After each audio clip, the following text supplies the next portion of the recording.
Bueno, yo voy a hablar acá en el módulo de manejo agroecológico del pastizal.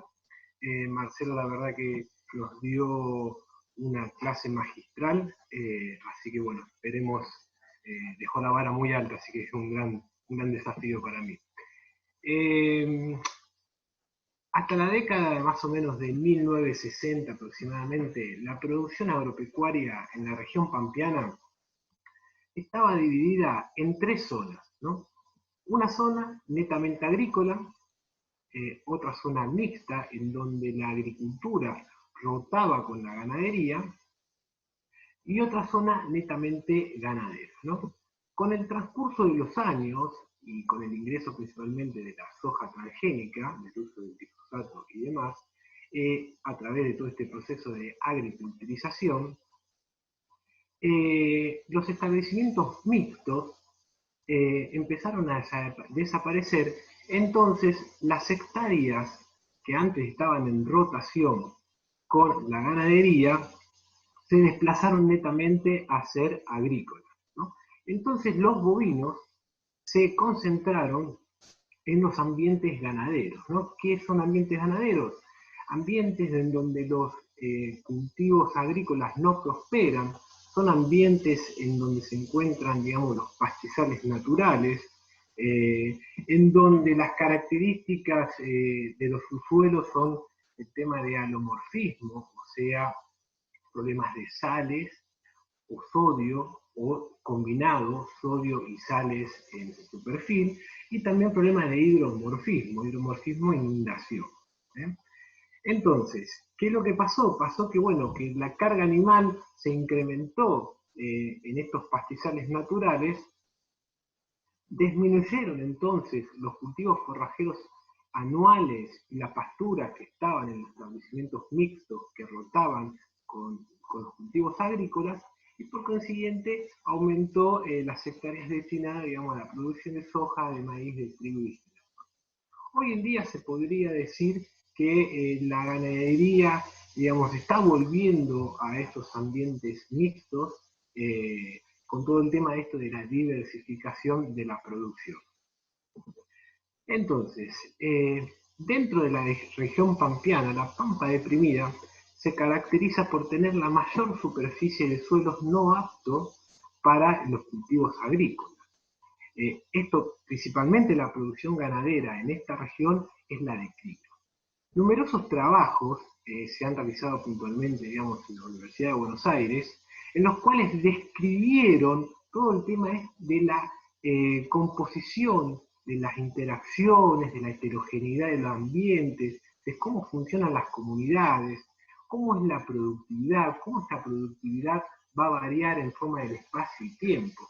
Muy bien nos explicó Rossi en el primer módulo, en la primera jornada, y hoy también tocó algunos temas, Marcelo, con respecto a eso. O sea, hay conocimiento de cómo funciona la vegetación y cómo interactúa con el bovino en estos ambientes. Una de las características de estos ambientes, como les decía, es la heterogeneidad edáfica.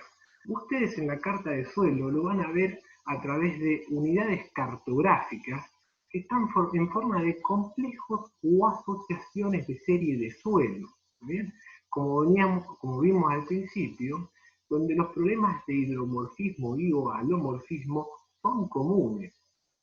Ahora, esta heterogeneidad edáfica lo que nos genera en los pastizales naturales una alta diversidad de especies.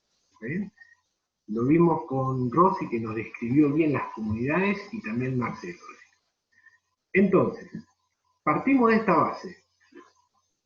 Tenemos los pastizales naturales en estos ambientes, los conocemos, sabemos que tenemos muchas especies que están formando parte de estas comunidades. Pero, ojo, que lo explicó recién Marcelo, la mayor demanda por parte de los bovinos, si uno no las controla, nos produce un sobrepastoreo de estos ambientes, lo cual nos lleva a una pérdida de la diversidad de las especies. Este es nuestro principal problema. Incrementamos la demanda animal y no así la oferta, que es el pasto. Entonces, esto es parte de mi tesis de maestría de la Universidad de Buenos Aires, en la cual nosotros vimos una herramienta para poder incrementar la producción de forraje en cuanto a calidad y cantidad, es lo que denominamos nosotros el manejo sitio específico, o también llamado manejo por ambiente en la agricultura de precisión, o también llamado manejo por comunidades. ¿Y qué significa? Bueno, lo que significa es que si uno puede reconocer esta variabilidad, esta heterogeneidad edáfica, y las puede dividir en zonas homogéneas a una determinada propiedad de interés, nos permite un manejo del lote, digamos, un manejo del pastizal a una escala más chica que la del lote. ¿Está bien? Entonces, tenemos que partir del pastizal natural y tenemos que relevar esta heterogeneidad, estos distintos ambientes, estas distintas tipos de comunidades. Entonces, tenemos varias formas de relevar los distintos ambientes. Una es a través del sistema continuo, que es lo que hace la agricultura a través de los mapas de rendimiento, ¿bien? Cosa que nosotros los pastizales no lo podemos hacer. Después tenemos otra alternativa, que es la discontinua, que es a través de monitorear punto a punto propiedades de interés en el suelo o en la planta, ¿no? Una de estas técnicas, y hay muchos trabajos que han caracterizado ambientes con el tema de la sonda Veris, y las propiedades que en este caso miden es el tema de la conductividad eléctrica. Y después tenemos otra forma de relevar esta heterogeneidad, es la vía remota, o sea, cartas de suelo, imágenes satelitales, drones. Entonces, nosotros aplicamos alguna técnica de relevamiento y luego vamos a ver si podemos caracterizar e investigamos cada ambiente, si los podemos dividir en zonas homogéneas a una determinada propiedad de interés, podemos aplicar distintas prácticas de manejo específicas a cada ambiente, y estas prácticas de manejo nosotros las vamos a estar evaluando continuamente, y en esta evaluación continua nos permite que si una práctica no fue efectiva, cambiarla y realizar otra. O sea, lo que estamos buscando es la eficiencia en el uso de los recursos naturales, el uso de las vegetaciones, el uso del suelo, del agua, de la radiación, etc. Ahora, ¿qué nosotros relevamos en mi tesis? Yo hice el ensayo en un pastizal natural de San Pedro. Más adelante lo voy a mostrar. Que hay factores que limitan el crecimiento del pastizal, que son comunes en pastizales de la pampa deprimida, son comunes, son características comunes de estos ambientes bajos. Uno, por ejemplo, es el sodio, ¿no? Que uno lo puede analizar a través, cuando saca muestra del suelo, a través del PCI, o a través también de la cantidad del sodio que tenés en el calcio. O sea, ¿qué es lo que nos produce el sodio en estos ambientes? Que es importante conocerlo. Nos produce la dispersión de las arcillas. Estas arcillas sódicas tapan los poros del suelo y producen un horizonte densificado. Y nos perjudica lo que es la infiltración de estos ambientes, que no son anegables. Además, el sodio lo que hace es elevar el pH, y esta forma de que cuando eleva el pH hay otros elementos minerales que a pH altos no están disponibles por la planta, que uno de ellos es el caso del fósforo. Una de las maneras que tenemos para bajar el sodio de estos ambientes es el uso de yeso agrícola, que es sulfato de calcio. El sulfato de calcio lo que hace en el suelo es que el sodio se junta con el sulfato de calcio y forma sulfato de sodio. El sulfato de sodio es móvil en el suelo, entonces uno puede lavar el perfil y sacarse el sodio del suelo. Ahora, y el calcio lo que hace es ocupar el lugar del sodio, entonces empieza a reestructurar las arcillas y los coloides del suelo. El fósforo es otro de los factores que limita el crecimiento del pastizal y también limita, digamos, la disponibilidad de las leguminosas en el mismo. Disminuye la disponibilidad de forraje, baja la producción. Y una de las maneras de incorporarlo es a través de la fertilización fosforada. Después también otra de las cosas que nosotros vemos es que generalmente estos pastizales no se maneja la defoliación y se puede encontrar sobre o subpastoreado, ¿no? Y esto lo que nos hace es una pérdida de la diversidad de las especies. Entonces un criterio que acá tenemos para poder manejar estos pastizales es a través de manejar la defoliación en función de la vida media foliar de la especie principal. O sea, nosotros proponemos manejar el pastizal antes de, teniendo en cuenta la especie principal, antes que esta especie se le mueran las hojas, ¿no? Por eso el tema de la vida media foliar. Otra de las cosas que nosotros vemos en estos pastizales es que tienen bajo contenido de leguminosas. Entonces, una de las maneras de favorecer las leguminosas es con la incorporación. Después, no nos tenemos que olvidar el tema del nitrógeno. El nitrógeno también es limitante en estos ambientes, al igual que el fósforo. El tema es que si uno incorpora leguminosas, no tendría que incorporar nitrógeno. ¿Por qué? Porque uno tiene que pensar en un sistema y el nitrógeno en estos ambientes, cuando pones leguminosas, tiene que venir a través de la fijación biológica del nitrógeno. Es lo que tiene que buscar. Pasa en ambientes que tenés leguminosa y fertilizás con nitrógeno, el nitrógeno, dependiendo cómo esté la leguminosa, puede llegar a ser aprovechado por la gramínea a explotar en su crecimiento y de esa manera uno va perdiendo la leguminosa en el pastizal, lo cual no es deseable. Hay que mantener las leguminosas y favorecer a la fijación biológica de nitrógeno. Entonces, ¿qué prácticas tenemos nosotros para realizar en el pastizal? Que algunas de ellas se van a tocar en el próximo módulo. Una, como les decía, es la defoliación. La defoliación, Marcelo estuvo hablando sobre el sistema del pastoreo. Pastoreo hay muchos sistemas que ya lo vamos a ver más adelante. La cosa es tomar decisiones sobre el pastizal, ¿no? Esa es la clave, tomar decisiones. Después la otra es la fertilización. La fertilización tenemos distintos tipos, pero principalmente uno tendría que estar apuntando al fósforo para promover las leguminosas. Puede llegar a haber un banco de semillas en el suelo de leguminosas, uno primero lo tiene que evaluar. Y la otra es el nitrógeno. Que tanto el fósforo, mejor dicho, el nitrógeno va a depender en función de la cantidad de pasto que necesita el productor. Llega un momento del año que el productor necesita pasto y evalúa fertilizar una franja para incrementar la producción de pasto y además tiene la boca para poder comerlo, es una técnica buena.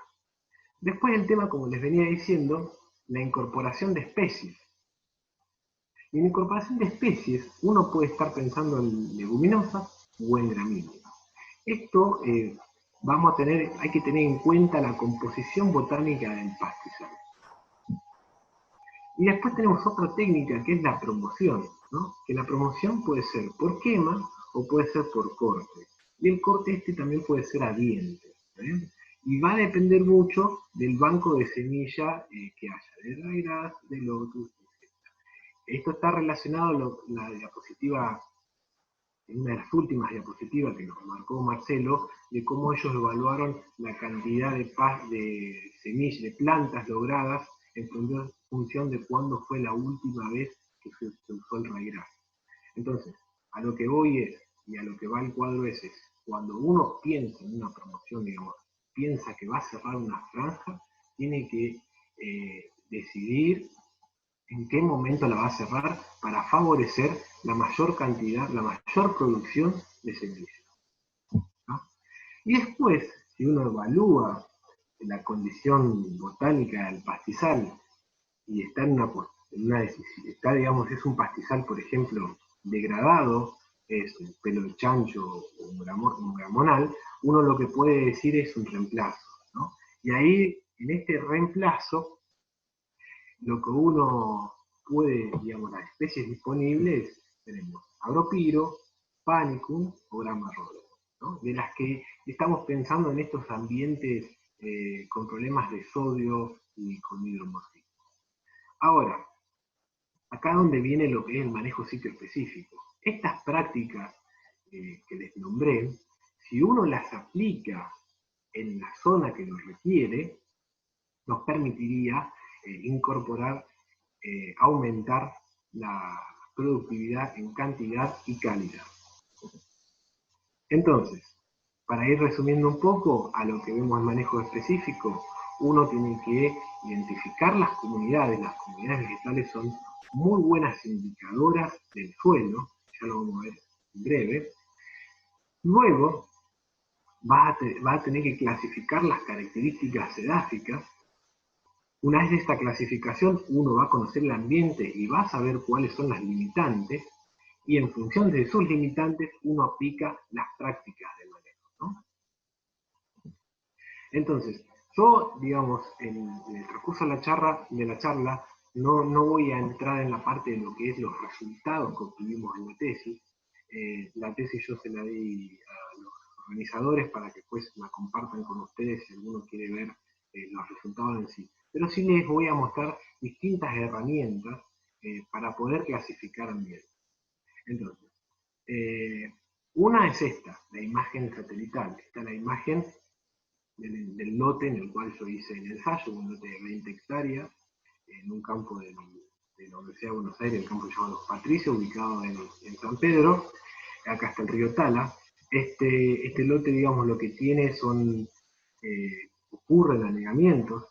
Le diría que esto ha tenido casi 3 metros de altura de agua, pero el tema por la posición topográfica que ocupa en el relieve, el agua está poco tiempo. Esa es la característica que nosotros tenemos de los ambientes bajos de la pampa ondulada. No así en la deprimida, que el agua está mucho más tiempo. Entonces, después otra manera que ustedes tienen de obtener las cartas de suelo, una es a través de esta página, que es isor.geointa.inta.gov.ar, en la cual uno selecciona donde dice proyecto y selecciona suelos de la provincia de Buenos Aires. Luego seleccionás tu carta de suelo, que es el proyecto activo, que es ustedes la que están viendo acá. Y después tenés las herramientas, y dentro de la herramienta la parte de información. También uno puede poner coordenadas para ir a la ubicación de sus lotes. Y en información uno selecciona y puede ver las distintas unidades cartográficas que están en sus ambientes. Ahora, otra página que tenemos, que es anterior.inta.gov.ar, uno en esta página ya directamente busca la carta de suelo, ¿no? Tiene que localizar dónde está su campo, en qué carta de suelo está, y luego ingresa. Esta página lo que tiene de bueno es que uno puede entrar a cada serie de suelo y poder ver las características. Aunque los datos analíticos que uno puede obtener de acá son datos viejos y que cambian, créanme que son muy certeros.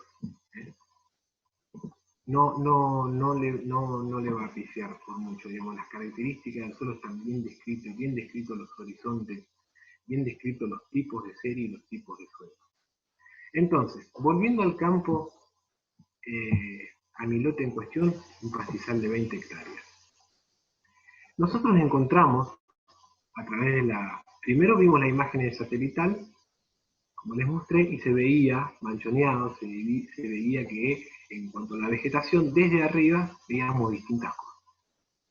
Ahora, cuando fuimos a la carta de suelo, nos encontramos lo siguiente. Nos encontramos que había dos unidades cartográficas. Una era Ramallo 6 y la otra era Portela. Entrando a la unidad cartográfica de Ramallo 6, uno veía que vos tenías 60% de la serie de suelo Santa Lucía, que era un argeolcol típico, un 15% de Ramallo, que era un argeolcol vértico, y un 25% de manantiales, que era un atracual típico. Cuando veíamos la unidad cartográfica Portela 6, el complejo, uno veía que tenía 40% de la serie Santa Lucía, que era el argeolcol típico, un 35% de manantiales, el atracual típico, un 15% de Portela argedol vértico y un 10% de río Tala, un argedol típico. O sea, teníamos distintos tipos de suelos, ¿no? Entonces lo que se hizo en conjunto con Adriana Rodríguez de la Universidad de Buenos Aires y Germán Reutemann, lo que hicimos fue un análisis de las distintas especies que estaban presentes en el pastizal y formamos distintas comunidades que eran en función de cómo estas especies estaban juntas.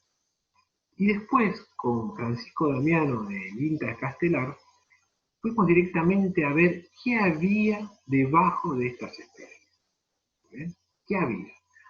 Entonces, en la primera comunidad, que nosotros la llamamos de festuca, la llamamos de festuca porque era el predominio de la festuca.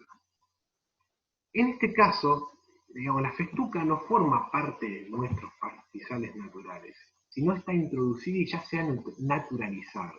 ¿Eh? Entonces, ¿qué es lo que encontramos? Encontramos que este ambiente era un argidol vértico, fase hidromórfica.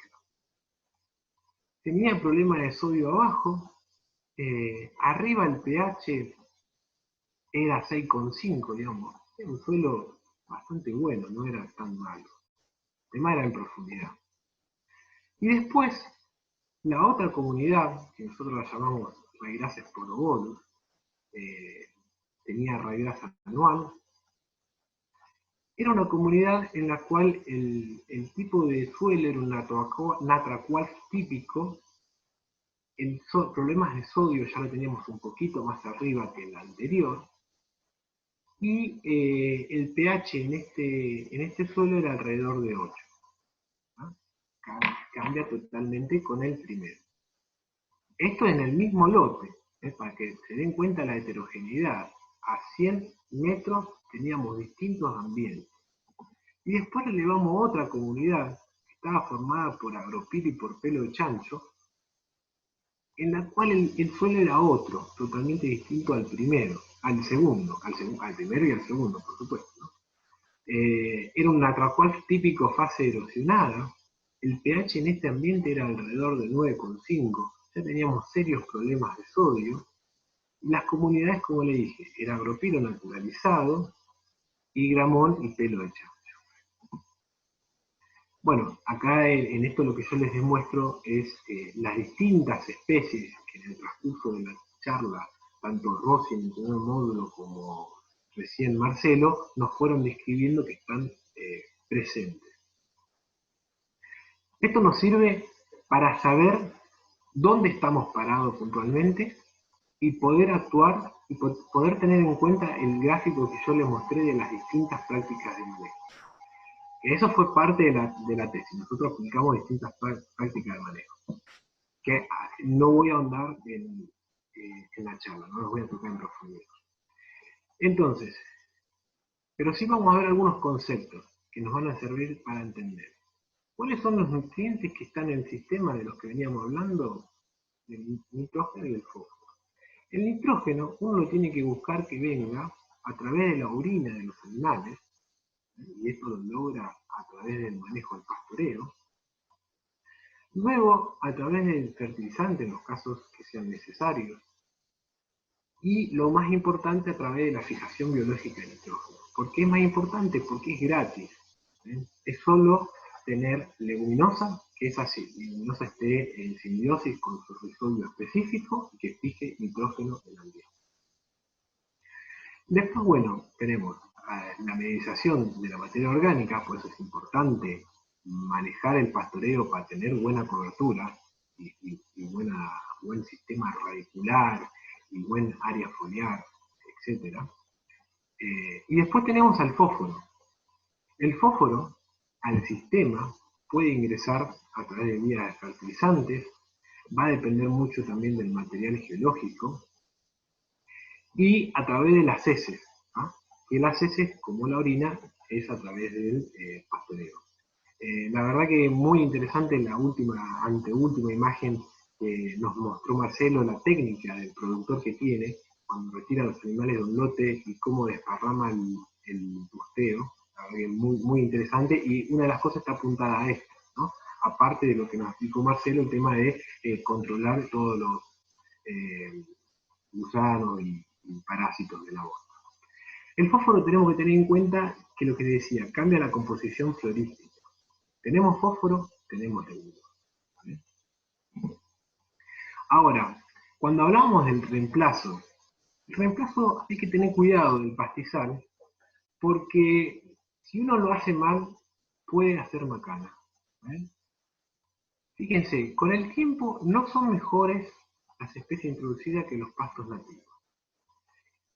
Si uno hace mal, si uno le falla la implantación, o siembra semillas de mala calidad, es una espiral virtuosa descendiente extremadamente difícil de revertir. ¿Por qué? Porque estos suelos no hay que dejarlos desnudos. Si uno laborea y después siembra, al laborear y a sacar la cobertura, lo único que estás provocando es que asciendan las sales al suelo. No es una práctica recomendada en ambientes con problemas de sales y sodio en el perfil. Y eso nos afecta, como les venía diciendo, nos va bajando el nivel de la producción, nos baja la estructura y la materia orgánica del suelo, ¿no? Al no tener vegetación viva, al no tener un sistema radicular en el suelo, lo único que estás provocando es lo que le expliqué al principio con el sodio, es que disperse las arcillas y tapen los coloides. ¿Qué nos tienta? Nos tienta esto, que si hacemos bien las cosas, tenés una alta productividad inicial.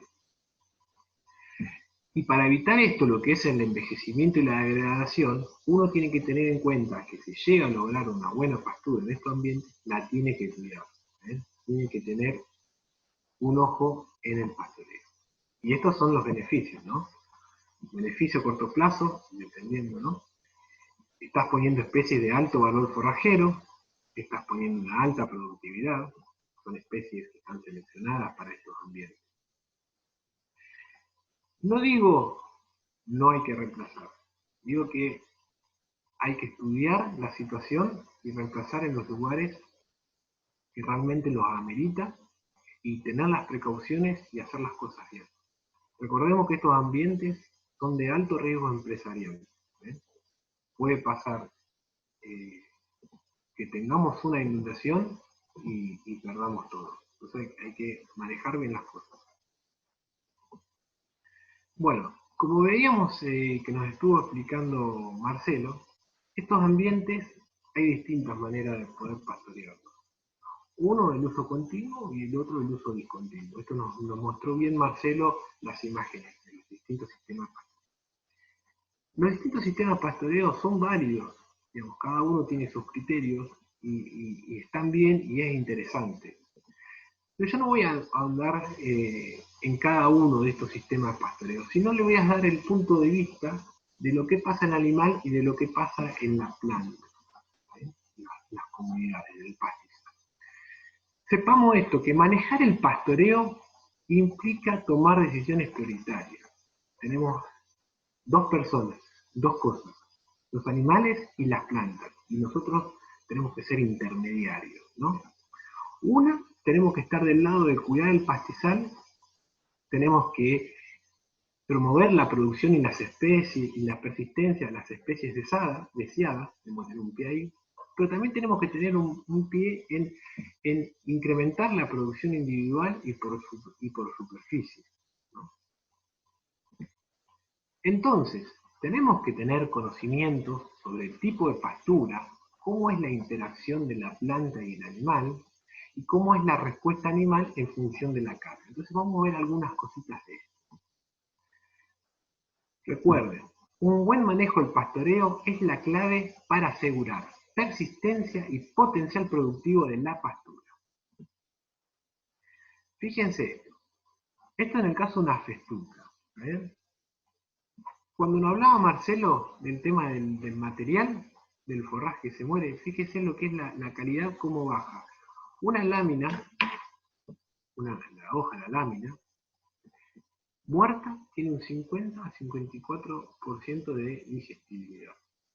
Y fíjense, las hojas verdes, bien expandidas, andan entre 67 y 80% de digestibilidad. Entonces uno cuando maneja un pastizal lo tiene que manejar verde, siempre lo tiene que ver verde. No tiene que dejar que se le muera el forraje. Entonces, recuerden esto, forraje que no se consume, forraje que se pierde. ¿Bien? Y esto es importante en las gramíneas, que es lo que venía hablando sobre la intensidad del pastoreo, que nos contó Marcelo. Área foliar remanente. Yo no voy a ahondar mucho en lo que es las reservas y demás, porque lo explicó Marcelo muy bien. Recuerden, a las gramíneas que tienen las hojas como pantalla solar, como un panel solar, necesitamos dejarla con hojas para que rápidamente reactiven el crecimiento y, por decirlo, no dependan tanto de las reservas. ¿No? Esto es en el caso del manejo de gramíneas. Fíjense esta imagen.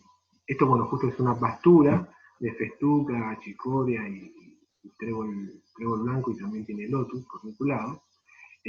Fíjense cómo dejamos un remanente, esto es a la salida del pastoreo. Fíjense que dejamos la lámina que le deja a la festuca.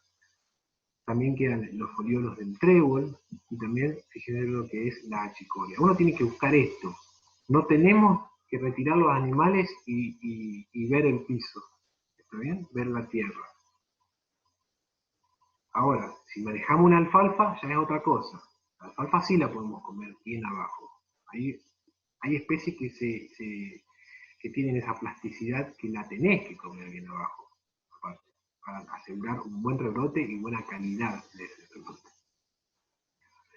Fíjense este cuadro que yo les quiero mostrar. Acá tenemos la producción de forraje, el tiempo, y qué es lo que pasa.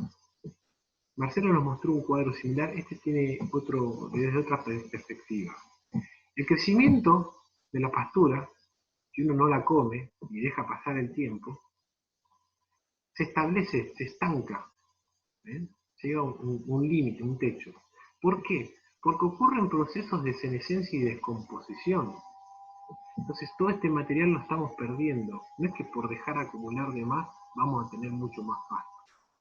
Nosotros tendríamos que estar comiendo a este punto, a lograr las máximas tasas de crecimiento y que la senescencia y la descomposición sean las mismas.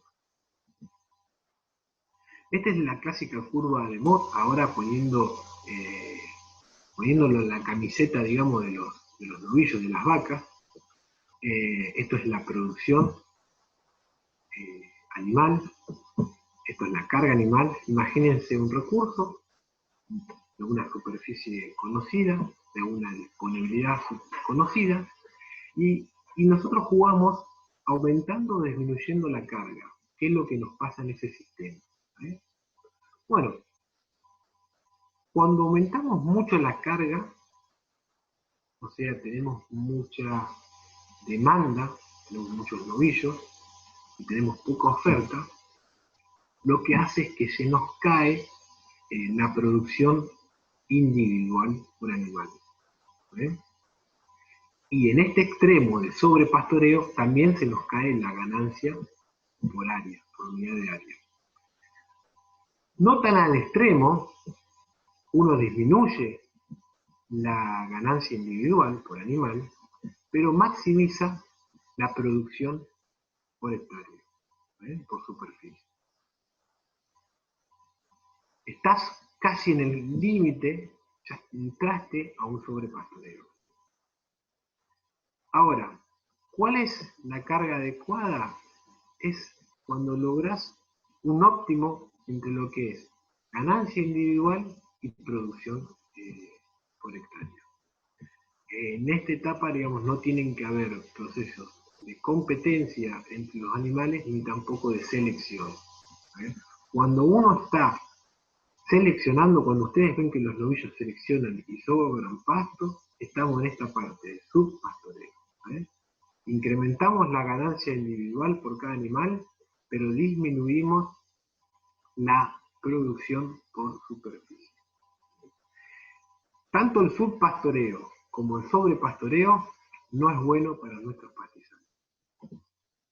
Bueno, algunos de los criterios que ya estuvimos hablando en la jornada de hoy que fueron tocando Marcelo: intensidad, frecuencia, carga animal, estas cosas él las estuvo tocando, asignación forrajera, eficiencia de utilización.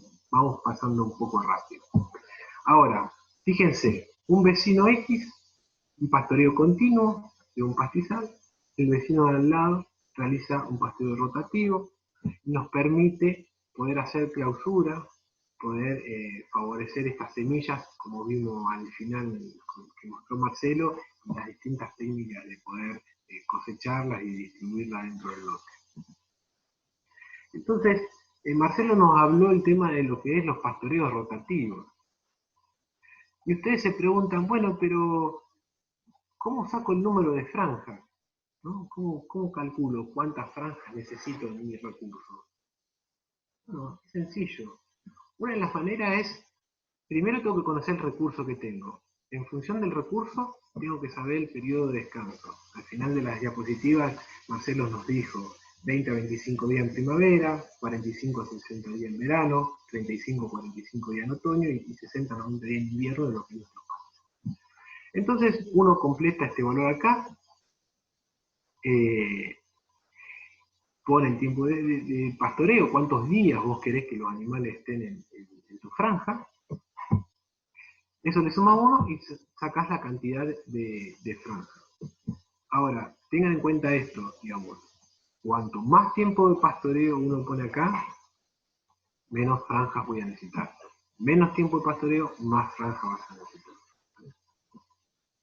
Entonces, ¿y cómo calculamos lo que es la cantidad de novillos? ¿Cómo calculamos la cantidad de animales? Bueno, primero, una de las maneras, lo que tenés que calcular es lo que es la oferta de pasto. Digamos, ¿cuánto pasto hay en la franja? ¿No? Esto sería lo que sería disponibilidad de forraje de la franja pastoreo. La disponibilidad hay muchas formas. Ustedes sabrán cuál es la más adecuada y la que pueden realizar. Una es, por ejemplo, a través del muestreo de una superficie conocida, o uno va con una tijera, toma el volumen de pasto, lo pesa, sabe su peso fresco, y ahí después tenés dos alternativas para llevarlo a materia seca, a peso seco, a materia seca. Una alternativa es decir, bueno, yo lo multiplico, yo sé que mi recurso, y ya uno lo estima y dice tiene 24% de materia seca. Listo, 24, lo afectás por 24, sabes la cantidad de materia seca que tenés. Y la otra manera, la otra técnica más sencilla, es con un microondas un microondas doméstico que todos pueden tener. Entonces, lo que se hace es lo siguiente. Uno toma un volumen conocido del forraje, y le hace ciclos de secado, ciclos, digamos, de cocción, por así decirlo, a 100 grados. Usted pone el forraje, pongamos que pone 100 gramos de material, pone con un vaso de agua, le pone un ciclo a potencia máxima de 1 minuto, lo va haciendo a poco para que no se le prenda fuego la muestra. Igual ponemos el vaso de agua para que no ocurra esto. Termina el ciclo, usted saca el vaso de agua, pone un vaso de agua de nuevo y pesa el material. Y así va repitiendo los ciclos hasta que usted pese varias veces y siempre le da el mismo valor. Entonces ahí usted se puede asegurar que el forraje le sacó toda el agua y es realmente la materia seca. Entonces ahí usted hace, póngase dijimos, puso 100 gramos, termina su ciclo y pesa la muestra 24 gramos, entonces el porcentaje de materia seca es 24. Bueno, y eso lo multiplica por la cantidad de pasto que tenía y saca en materia, digamos, la cantidad de pasto que usted muestreó en verde, que pesa en verde, y sacás la cantidad que tenés en seco. Bueno, y después a eso lo multiplicás, dependiendo de si van a estar muchos días los animales en el lote, tenés que tener en cuenta una tasa de crecimiento, porque ese recurso crece, ¿no? Y esto ustedes lo pueden sacar de la bibliografía de su forraje, ¿no? Y también lo tenés que multiplicar por una eficiencia de utilización, es decir, cuánto forraje de ese realmente va a ser consumido por el animal. Esa es la manera que usted tiene para sacar lo que es la oferta de forraje, cuánto pasto está disponible para el novillo o la vaca. Y ahora usted tiene que también calcular cuánto pasto van a consumir estos animales, ¿no? Entonces, esto va a estar dado por el tiempo de pastoreo, digamos, cuántos días vas a querer que los animales estén en la franja, y también le tenés que hacer una asignación de forraje. Entonces, esto es cuánto forraje va a consumir cada novillo o cada vaca. Realmente lo que se hace es el 3%, uno le asigna el 3% del peso vivo. El novillito de 200 kilos, usted le está dando 6 kilos de materia seca por día. Ahora, en nuestros pastizales, si usted no puede muestrear el forraje, o otra de las técnicas también es a través de medir la altura, pero ahí ya sería, la charla sería más larga.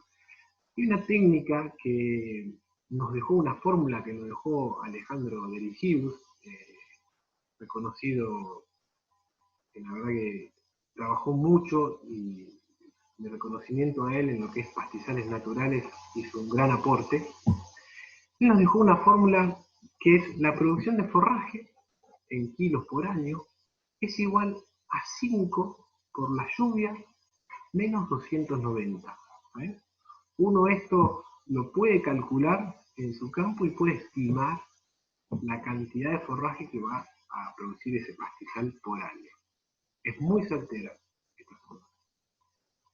Entonces, para un ejercicio, para ir terminando, usted tiene una pastura, por ejemplo, en este caso, en mi ejemplo puse de pestuca, trébol rojo, trébol blanco y achicoria, un tiempo de pastoreo de 7 días, los novillitos pesaban 230, la disponibilidad era de 1000 kilos, le asignamos el 3%, la eficiencia de utilización fue del 70%, en la tasa de crecimiento de 20 kilos por día, y la franja, en este caso nosotros teníamos determinadas 5 franjas de pastoreo, ¿no? Entonces, uno cuando completa su fórmula, nos da que la carga instantánea, digamos, en cada franja va a haber 17 novillos, ¿no? Y la carga global es de 3.4 novillos por hectárea. Esto es en un caso que usted tiene 5 franjas de una hectárea cada franja. Así que bueno, muchas gracias. Cualquier consulta estoy a la disposición de ustedes. Mi correo electrónico es pacente.ezequiel@inta.gov.ar.